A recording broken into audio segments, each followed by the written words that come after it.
The meaning of the Vedanta Sutra is present in the Srimad Bhagavatam. The full purport of the Mahabharata is also present in the Srimad Bhagavatam.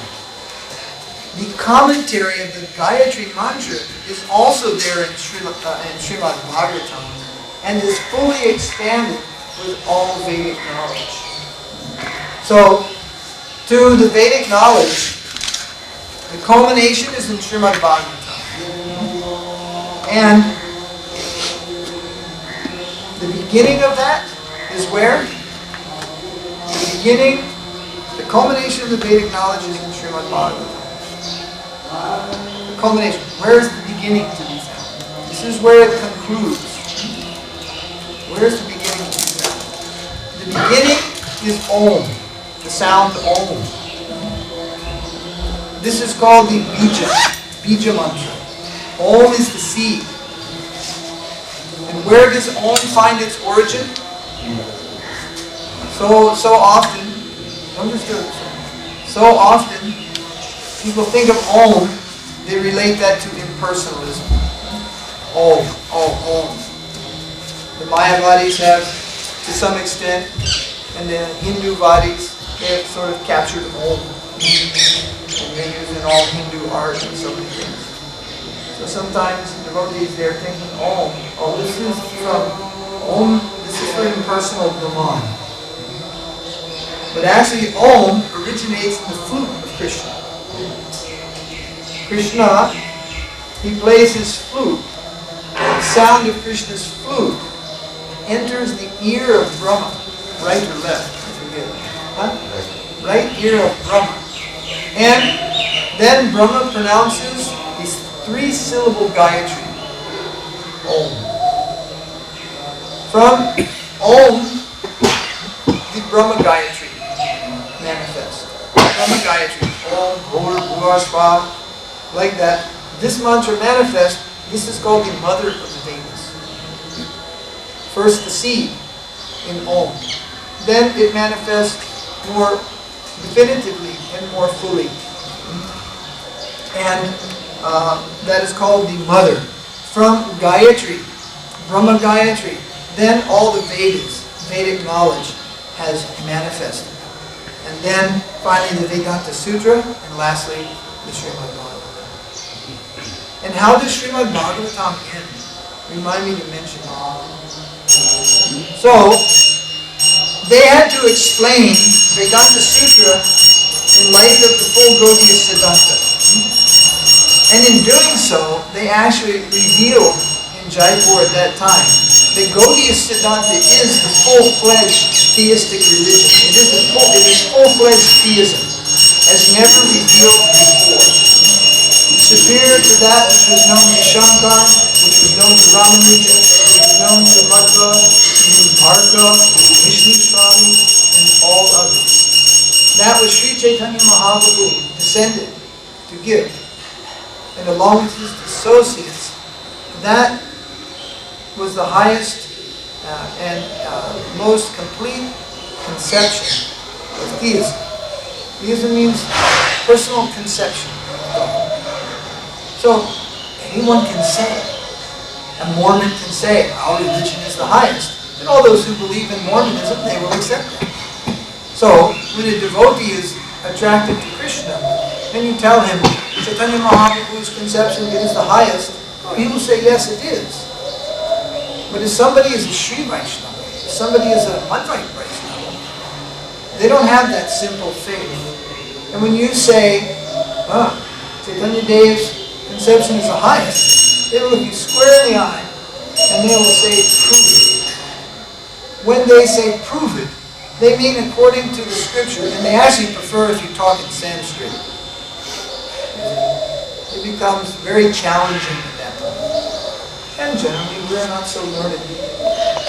However, if we study this line of thought from Om to Gayatri, to Veda, to Vedanta, to Srimad Bhagavatam, if we study that thought as it is given by our acharyas, then just within the first sloka of Bhagavatam, within the Gayatri mantra, or within Om, we can establish the Gaudiya conception. Defeat them. Defeat them in the sense that maintain the dignity of our sampradaya, which is given by our acharya. If we are very expert in doing that, we needn't be drugged to so many other places. In debate, the opponent will try to drag you here and there to a place where he can defeat you. For example, in Mayavadi, he will not accept the Puranas. He doesn't accept the Puranas. If he accepts the Puranas, you've got him in a bear trap. Bear trap means you locked him.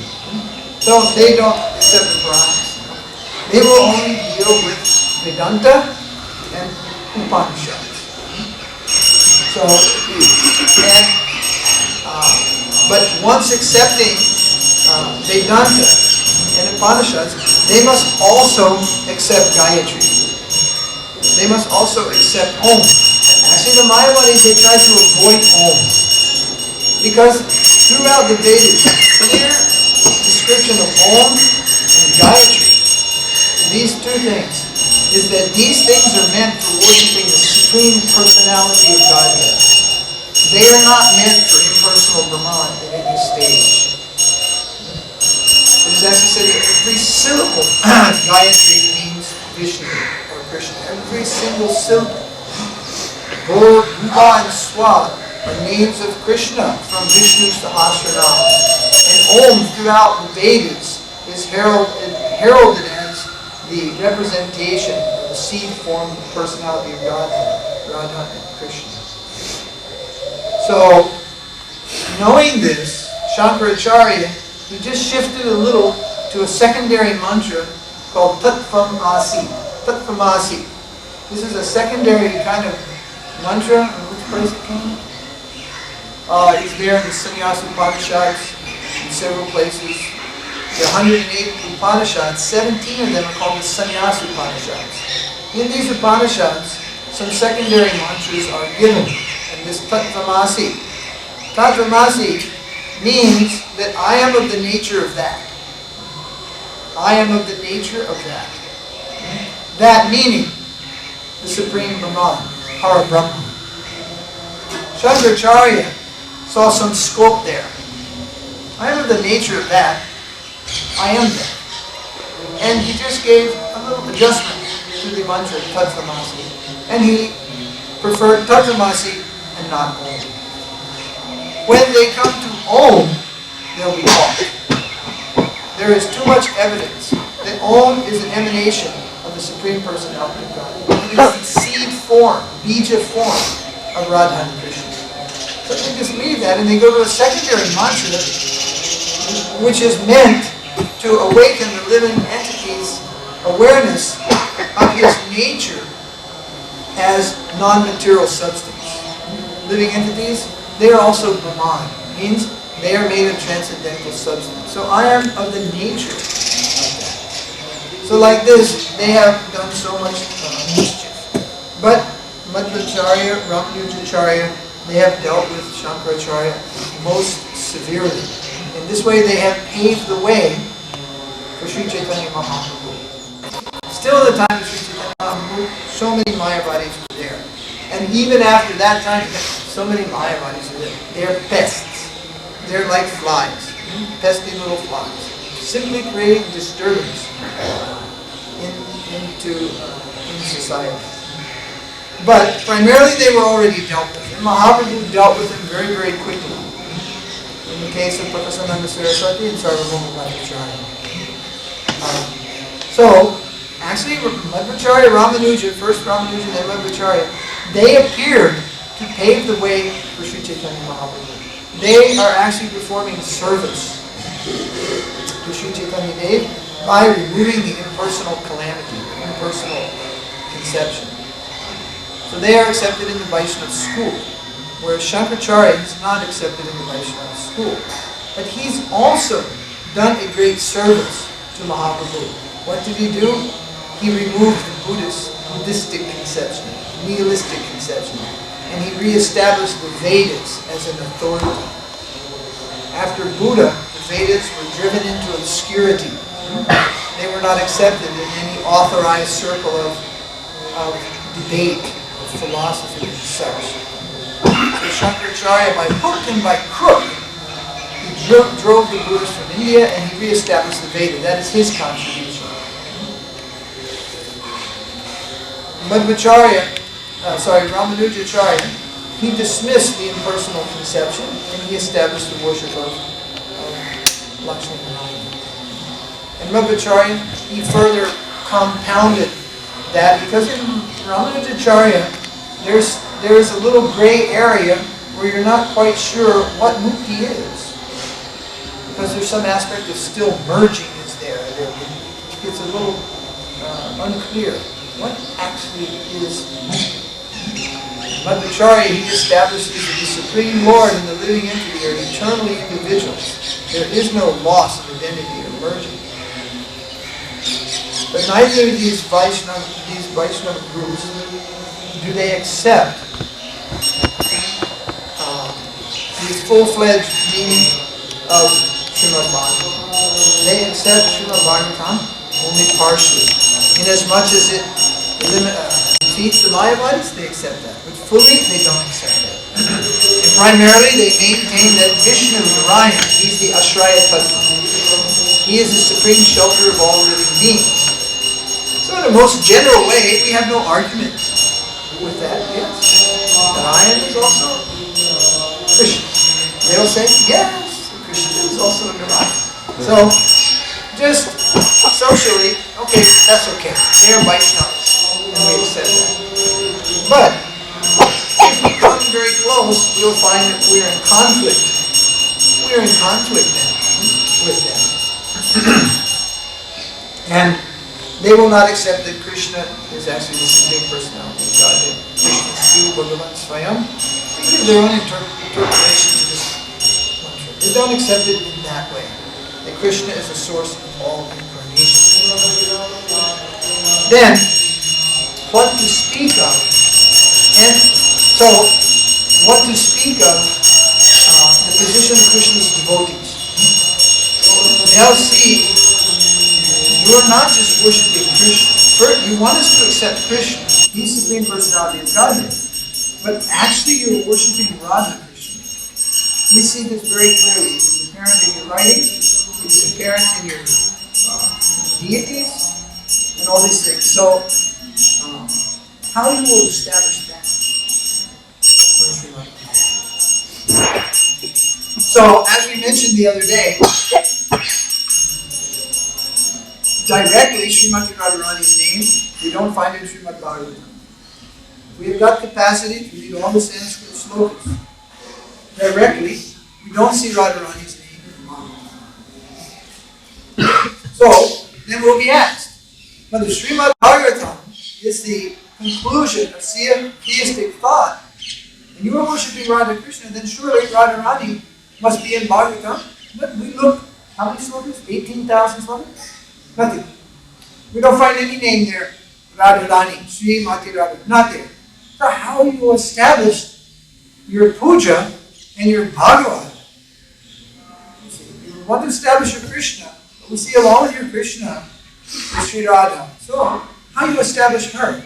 You want to establish him from this book. Om Namo Bhagavate Vasudevaya. Immediately the sloka comes, offering pranams to the son of Vasudeva. But how do you establish Radha? So then our acharyas have shown, according to Sanskrit poetry which goes by the name Alankar, hidden inferences. How the name of Radharani is there, actually in innumerable places in Srimad Bhagavatam, couched within various other words, like Aradhana. Aradhana, this refers to Radharani in other words. So, that people they had to say, well, now have to say, yes, you could say that. They don't see that and they don't feel that. But someone explaining all those verses and explaining the rules of Sanskrit grammar as pertain to Alankar, we make one case. Yes, Radharani is mentioned in numerous places, but one has to have the eyes to see that. That eyes to see that are only within our sampradaya. Other sampradayas do not have the eyes to see it because they are not connected to that thing. But they will not accept that. So, of course you'll say that. I'll say that about my parampara. You'll say that about your parampara. You have to prove it. And then they will come back to this point. And they will say that in Srimad Bhagavatam is ultimately an explanation of the Gayatri mantra. Is it not? And we will say, yes. It is ultimately an explanation of the Gayatri mantra. So then you know what they will say? They will say, well then if Srimati Radharani is present in Srimad Bhagavatam, then prove it that she's present in the Gayatri mantra. Understand? Because they all agree on this point, that Srimad Bhagavatam is the explanation of Gayatri mantra. All the sampradayas agree on this. And it's from this verse, Artha Yam Brahma Sutra Nama, Bharatartha Vinirnaya, from the Garuda Purana, that the Srimad Bhagavatam contains Vedanta Sutra, Mahabharata, and it is the commentary. And all the commentators, even from Madhva also comments that in the first verse of the Gayatri, the first verse of the Srimad Bhagavatam, the last word is Dhimihi. Dhimihi. This word Dhimihi, you never find it anywhere except in Gayatris or mantras which directly pertain to or describe Gayatri. So all the other sampradayas and their acharyas agree that because of this Dhimihi, this means that Srimad Bhagavatam is a commentary on the Gayatri mantra. Then they explain everything going up to Vishnu. They explain Gayatri is for worshiping Vishnu. So we're saying ultimately Srimad Bhagavatam, because like I said, we're worshiping Radha Krishna. So they'll say, where do you get this from? How is that? But you have to show us in the ultimate pramana where you can establish Radharani. You follow what I'm saying? So then we'll show how Radharani is in the Bhagavatam. They will hesitate to accept that, then they'll say, okay, Bhagavatam is Dhimihi. It is explanation of Gayatri. So you show us where Radharani is present in Gayatri. That is explained here by Vishwanath Chakravarti Thakur, Bhakti Thakur, Sridhar Dev Goswami Maharaj, Bhakti Pramod Puri Goswami Maharaj, and some others. It is explained there in relation to Guru, Sadhu, and Shastra. In all such controversies, three things may be drawn as evidence: Guru, Sadhu, and Shastra. But in the most antagonistic debates, how we will quote Guru? They'll say, that's your Guru. That's not our Guru. Then we'll quote Sadhu. They'll say, that's your Sadhu. That's not our Sadhu. But Shastra, everyone accepts. From Shankara to this day, everybody accepts Shastra the way it is.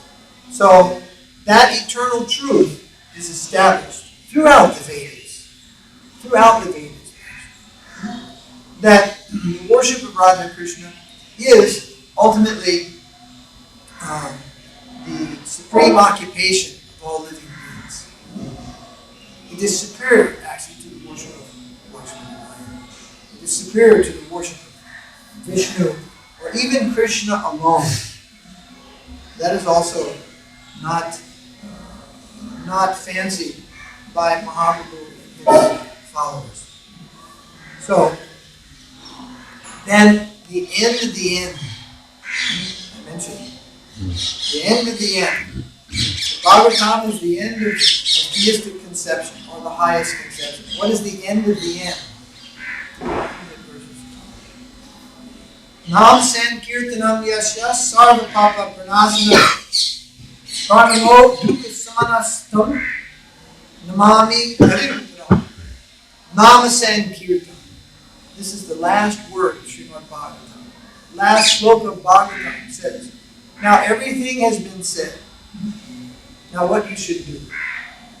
I offer my most respectful obeisances unto the Supreme Lord Hari, the congregational chanting of whose holy names destroys all sinful reactions, and the offering of obeisances unto whom relieves all material sufferings. Here Srila Sridhar Maharaj writes that Papa means anomalies, all undesirable things. Not just Papa, sin. Papa, that doesn't mean, somebody killed a chicken, that's Papa. Papa means all undesirable things. In one word, sin. Material enjoyment and liberation. And liberation are also considered as sinful activities. Even liberation, moksha, is counted as a sinful activity. Why is liberation considered sinful? Because it is an abnormal condition. Our natural function is to serve Krishna, but we do not do that in salvation or mukti. There is no service to Krishna there, so mukti is just another type of sinful consciousness. Mere salvation does not include service to Krishna, so that is an abnormal position. Therefore, it is a sin. To ignore our natural duty and stand aloof cannot be but sinful. The concluding verse of Srimad Bhagavatam says, Krishna's holy name can relieve us from all undesirable sinfulness, all filthy characteristics, and all miseries. Let us bow down to Him. Uttering this verse, the Srimad Bhagavatam stops. So, in Vrindavan, there are only a few bona fide groups. Meaning, there are many sounds in Vrindavan. Very pleasant are the peacocks and the green parrots. But then we hear so many other sounds here. We hear some noises there, some music, and everybody is, it is the brunch, it is the brunch. However, if you go close to that sound, we might not find what we think.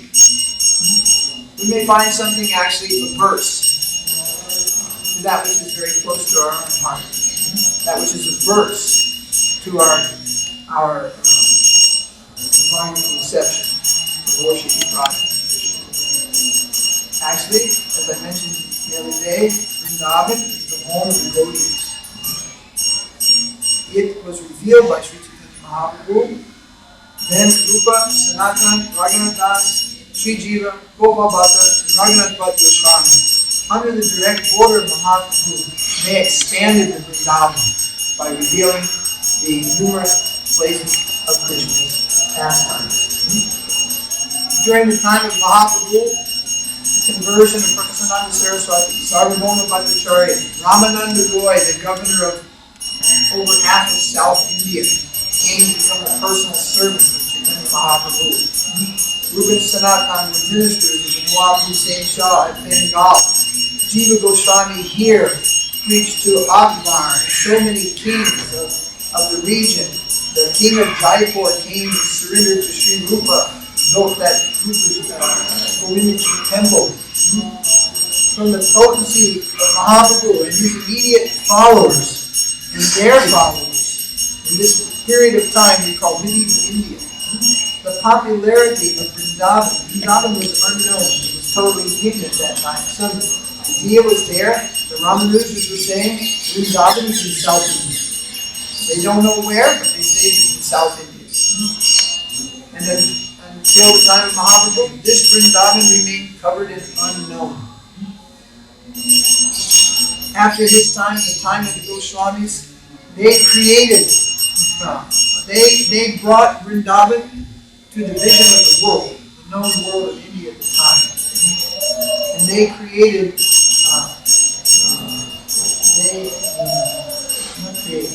they brought Vrindavan to the attention of the world. This then created a sort of social interest. It finally came to a point, if you don't have a connection in Braj, you are nowhere.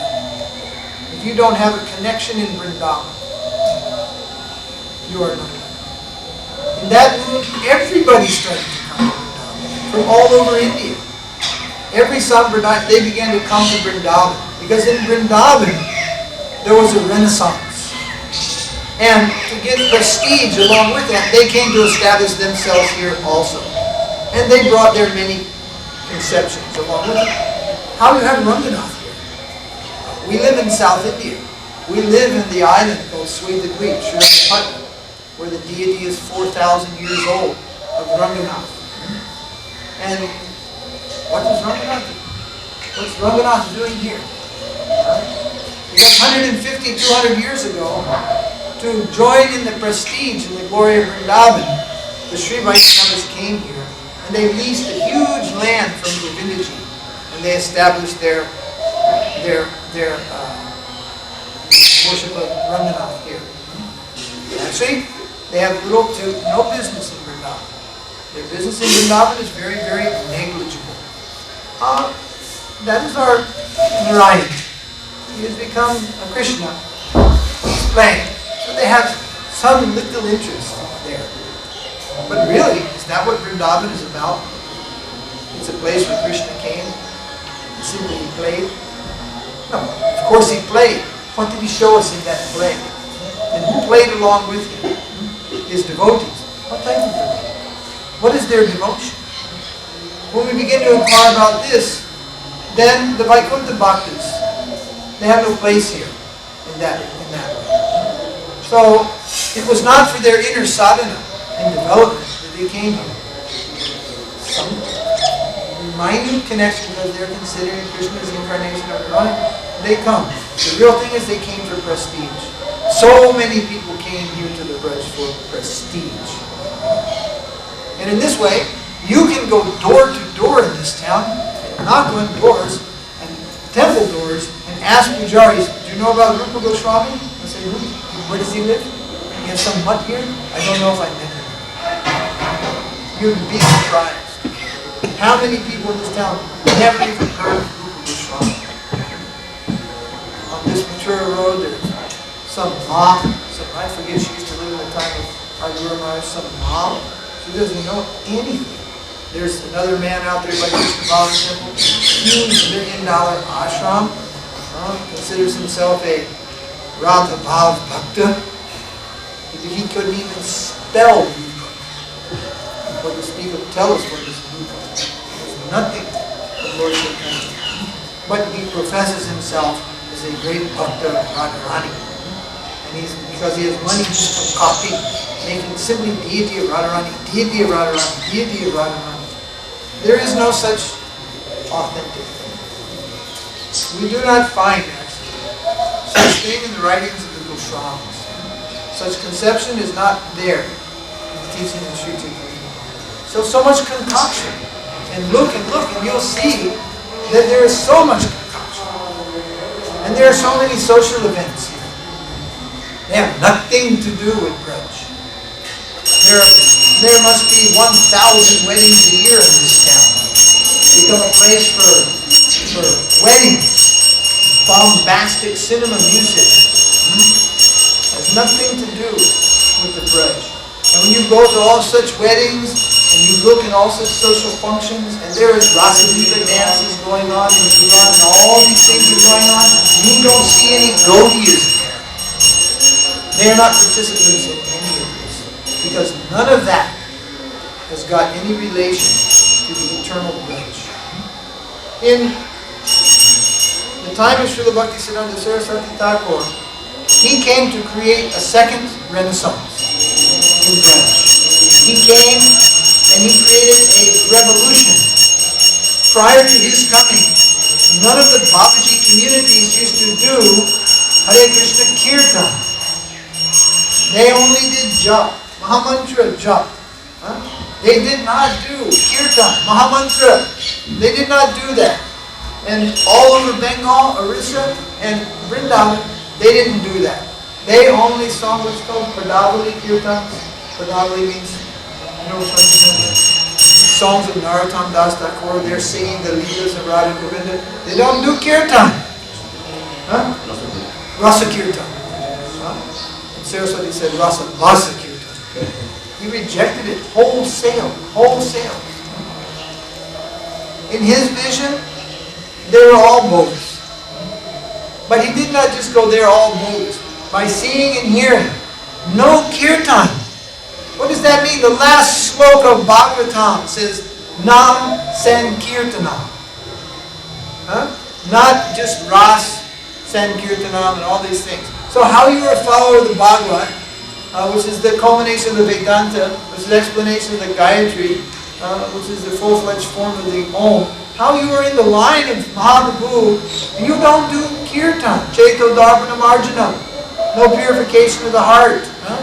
Mahaprabhu wrote, Param Vijayate Sri Krishna Sankirtanam.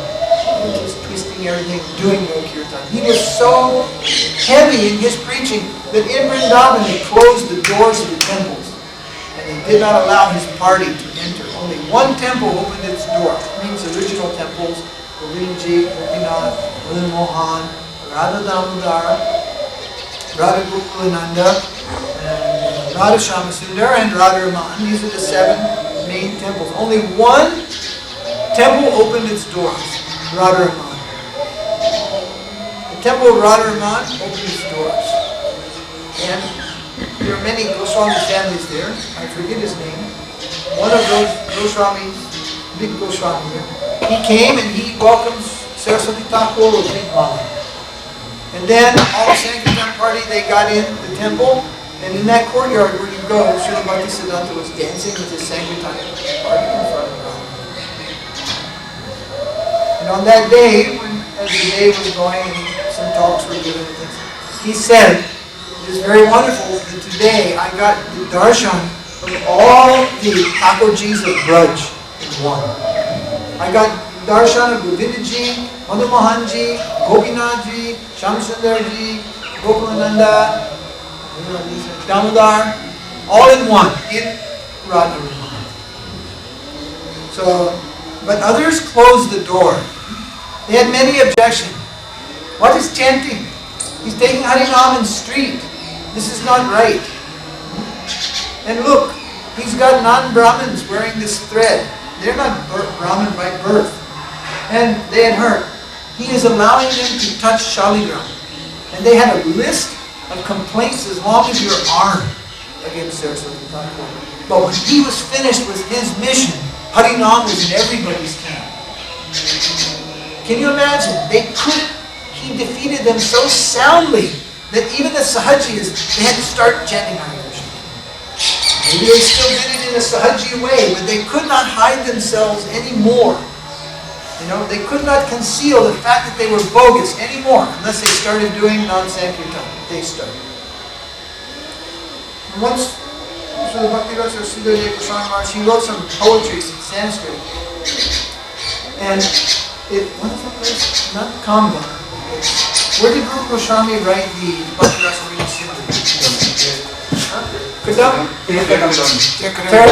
Terakadamba. And he wrote some slokas, and they put in some marble and they fixed in the wall. Well, one of those slokas was glorifying Saraswati Thakur that he has smashed all Sahaji conception. So later, when all the devotees went away, the Sahajis came with the hammers and the bars, and they cracked out that and they broke it. They could not tolerate. They left those other plaques there, some nice verses.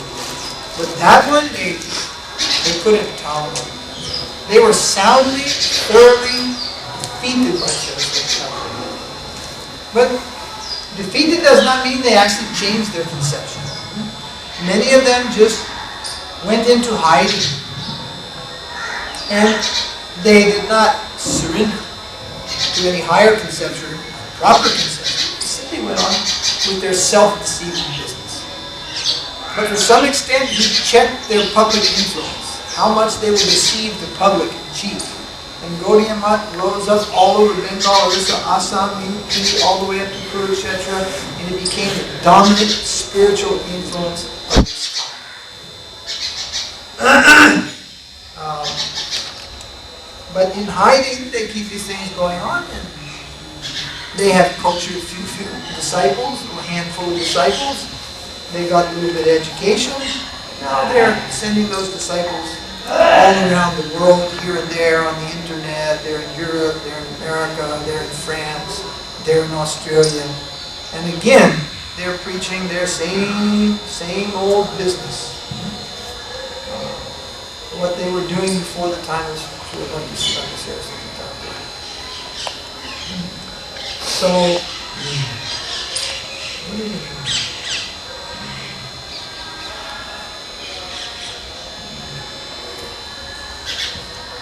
okay, so those are just some points I wanted to make in relation to Om, Gayatri, the Siddhanta, the Bhagavatam. What is the meaning of Bhagavatam? Ultimately, Srimad Bhagavatam announces the highest, many things are announced there. True, Krishna is the Supreme Personality of Godhead. And we say, Krishna never leaves Vrindavan. Actually, it is written by Goswamis. I think in Gopal Champu and other places, directly it is mentioned, Krishna never leaves Vrindavan. You follow me on that? So then, one question comes. If our Krishna is not the Krishna of Mathura, is not the Krishna of Dwarka, if our Krishna is only the Krishna of Braj, Braj Kishore, Nanda Kishore, the son of Nanda, that is our Krishna. Then, why does the Srimad Bhagavatam begin with Om Namo Bhagavate Vasudevaya, the son of Vasudeva? The son of Vasudeva is in the book. So, for a long time I thought, there must be something. I mean, the son of Vasudeva is Vasudeva. He's not in Braj. He's out of Braj. He's in the Vaikuntha. He's not in the Goloka, Dwarka. And that's the son of Vasudeva. So, what is the reason for that? Can anyone remember? Huh? What does it mean? He is living in all places. Who is? Living in all places. Living in all places. All places. So I found a very nice reference from Rupa Goswami. Maharaj is saying because it is not wrong, because Vrindavan actually is everything. Within one grain of sand in Vrindavan, all the Vaikunthas and all the Brahmandas, they may be found within the sand of Vrindavan. So Krishna is everywhere. But still this Vasudeva.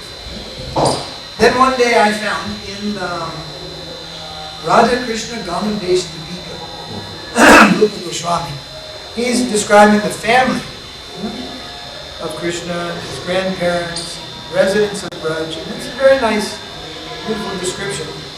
And there, he's mentioning that Nanda Maharaj, he's related to Vasudeva. Vasudeva. And they're what? Cousin brothers. Cousin brothers. So there it says that Nanda Maharaj and Vasudeva, they are so close.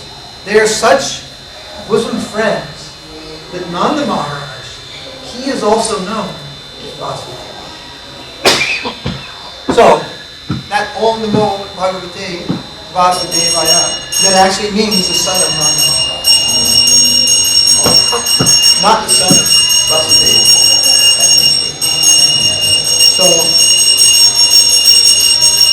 for as often as people try to find some doubt about the ultimate Gaudiya Siddhanta, as in history, as often as they have tried to disprove Saraswati Thakur in this age, Bhaktivinoda Thakur at the turn of the century, the devotees at the time of Vishwanath, the devotees at the time of Jiva Goswami, there were pundits, they attacked Jiva Goswami, like anything they attacked him.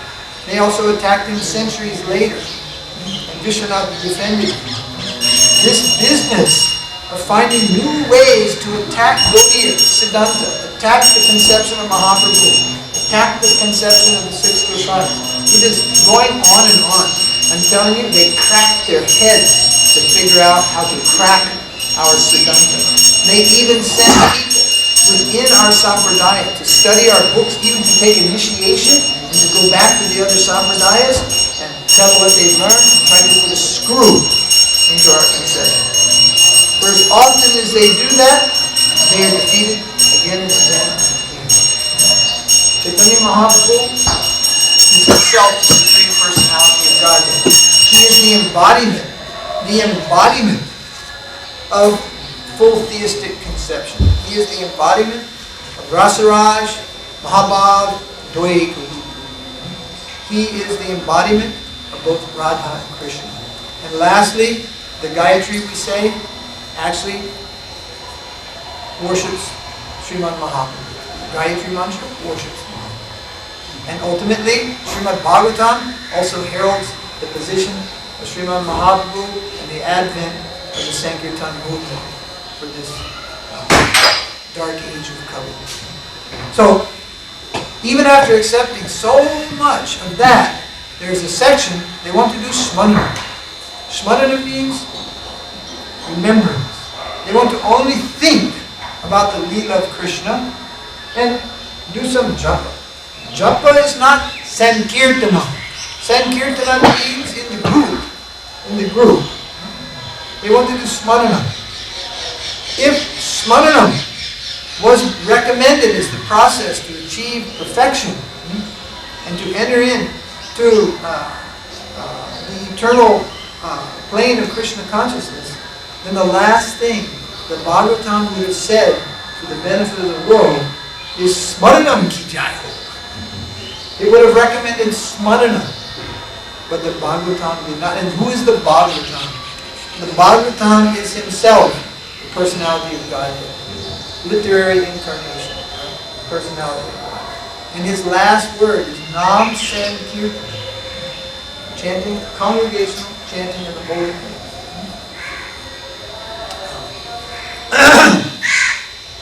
So, time. I have to close the class. Gopinath Gaudiya Math.